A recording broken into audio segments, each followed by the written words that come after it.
이상직 의원이 결국 국회의원직을 상실했습니다. 최종 판결이 늦어지는 바람에 전주 을선거구는 내년 4월에나 재선거를 치르게 되었습니다. 가뜩이나 지역의 이익을 대변하는 국회의원이 적은 전라북도는 앞으로 1년 더 전주을의 의정 공백을 감수해야 합니다. 정치권과 시민사회단체는 입을 모아 더불어민주당이 부패한 정치인을 공천해 이 같은 결과를 초래했다며 비판의 목소리를 높이고 있습니다. 변한영 기자의 보도입니다. 공직선거법 위반 혐의로 재판을 받아온 무소속 이상직 의원이 당선 무효형을 최종 선고받았습니다.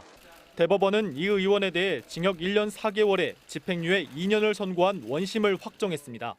이 의원은 지난 2019년 선거구민 300여 명에게 2,600여만 원의 전통주와 책자를 선물한 혐의와 지난 2020년 총선의 민주당 경선 과정에서 권리당원에게 중복투표를 유도한 문자를 보낸 혐의로 기소됐습니다. 이 의원은 선거법으로 100만 원 이상 벌금형을 확정받아 의원직을 상실했습니다. 이에 따라 내년 4월 5일 전주 을 선거구에서 재선거가 치러집니다.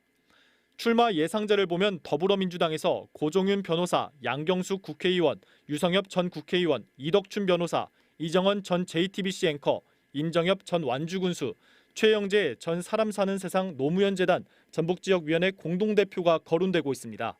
또 국민의힘에서 정운천 의원, 정의당 오영수 전북도당 위원장, 무소속 성치두 씨의 출마도 예상됩니다. 변수는 민주당의 공천 여부입니다.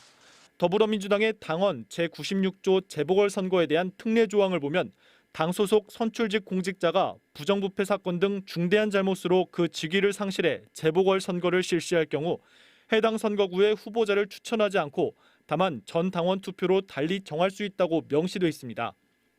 이 의원을 공천한 민주당에게 적잖은 비판이 일고 있어서 민주당이 어떤 판단을 내릴지 주목됩니다. 국민의 혈세도 다시 쓰여야 되는 부분이 있고 전주 시민들의 선택도 또 그만큼 기다려져야 되는 측면이 있기 때문에 대단히 큰 문제다. 이번 판결과 관련해 늑장 재판이라는 비판도 나옵니다. 공직선거법에 따르면 선거범 재판은 1심 6개월, 2심, 3심은 각각 3개월 이내로 형을 확정해야 해 보통 1년 안에 마무리를 지어야 하지만 이 의원의 경우 확정 판결에만 무려 19개월이 걸렸기 때문입니다. 대법원이 4월까지 확정 판결을 내렸더라면 6월 지방선거와 함께 재선거를 실시해 선거 비용을 크게 줄이고 1년의 의정 공백도 줄일 수 있었는데 늑장 판결로 이런 기회마저 사라졌습니다. 이상직 전 의원은 이 사건과 별개로 이스탄공과 관련해 500억 원대 배임과 횡령을 한 혐의로 지난 1월 징역 6년을 선고받아 구속됐고 항소심 재판이 진행 중입니다. JTB 뉴스 변한영입니다.